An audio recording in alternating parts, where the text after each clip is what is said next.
There's like a hidden world right down through the middle here. You come here 3 or 4 o'clock in the morning, hey, and the place is hiving with animals. And the land just is so rich here, keeping so many animals just in that one area. Like if I could describe it, it's like New York City for animals. And it's right in the middle of their compound. They would be planning on just ripping that out, like. The wildlife, the trees, just the whole thing, it's terrible to think of. A big dozer just can come in and just scatter it, like. It's just unreal.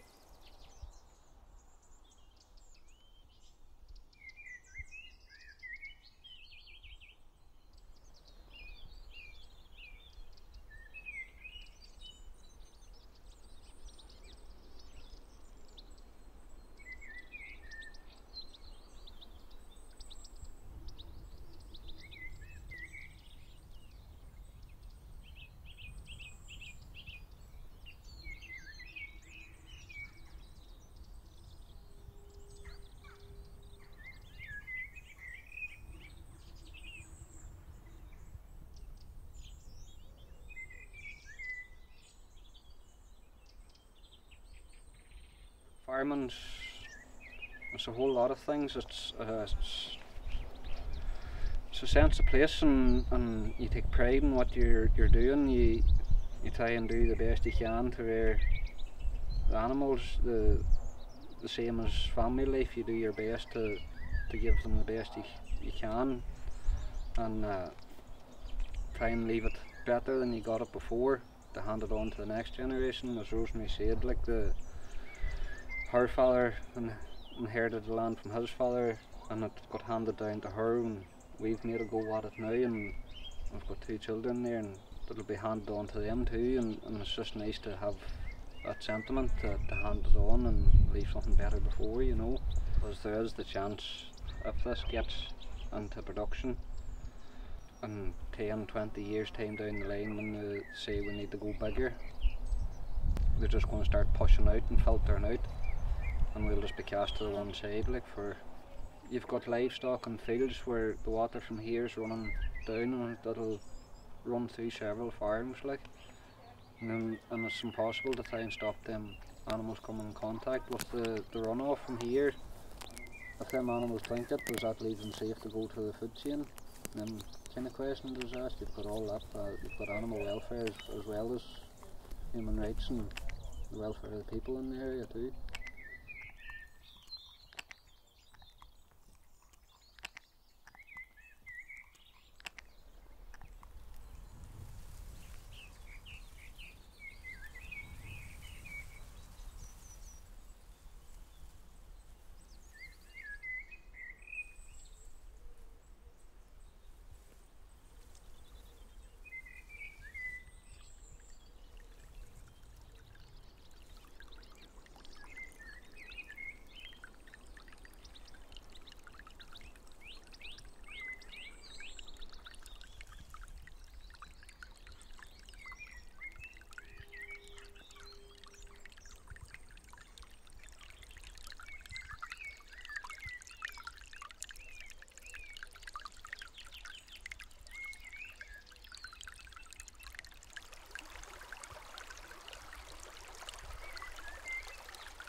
We would love to see the rivers having rights, the right to thrive and to regenerate and to flow freely and to have clean water and to be able to breathe.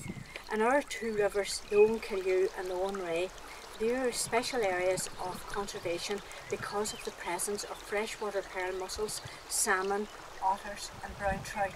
So if I was speaking for them, I would be saying, please don't put your poison into us, because it will kill the fish and the aquatic life in the river, and we will be no more. And the population of freshwater pearl mussels, we're the largest freshwater pearl mussel population in Europe, and we are Ireland's only globally endangered species. And the salmon come up from the River Foyle and we attach ourselves to their gills, but they won't come up if sediment and if heavy metals are discharged into our water. So we are pleading, it is for our life that we are pleading.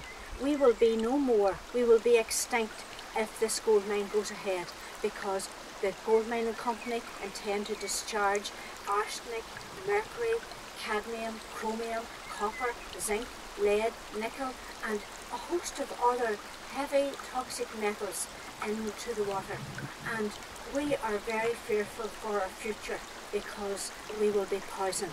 We as freshwater pearl mussels can only thrive in pure clean water, and that is going to be a major problem.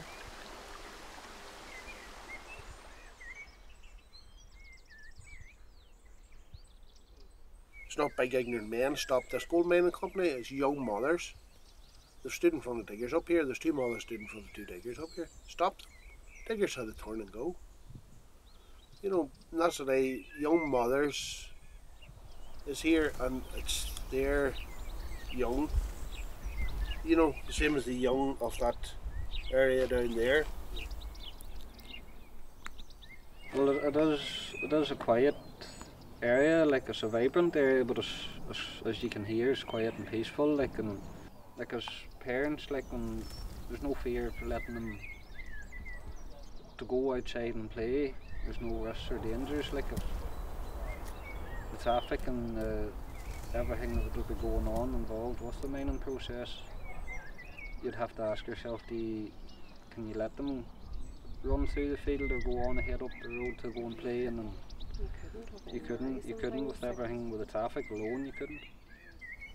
Sure, what better is there to be at than going through the fields playing and stuff, you know? I mean, are you just to be imposed, you know? You sort of wonder what future is there going to be for them too, you know? It's not going to be the same as what we would have been used to.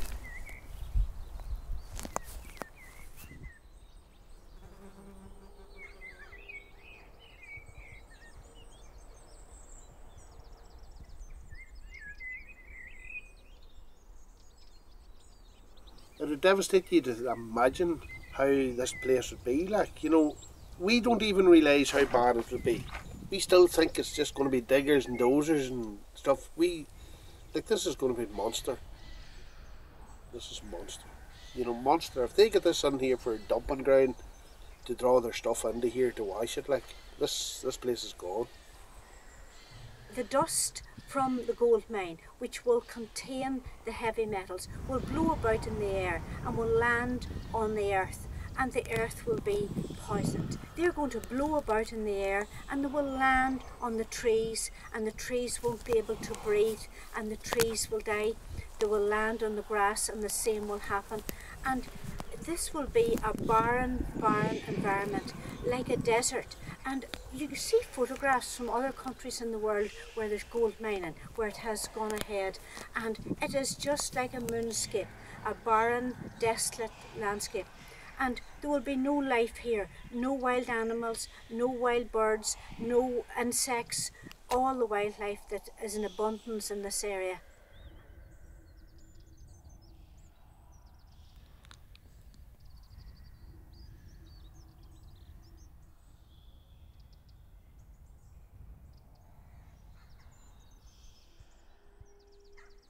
Whoever thinks they're coming in here really has a fight on their hands, because I often said, you know, if my grandchildren was going to school, I'd rather somebody else taking them to school and saying, my granddad died stopping this, rather than me taking them to school and saying, Granda, why did you not try and stop that?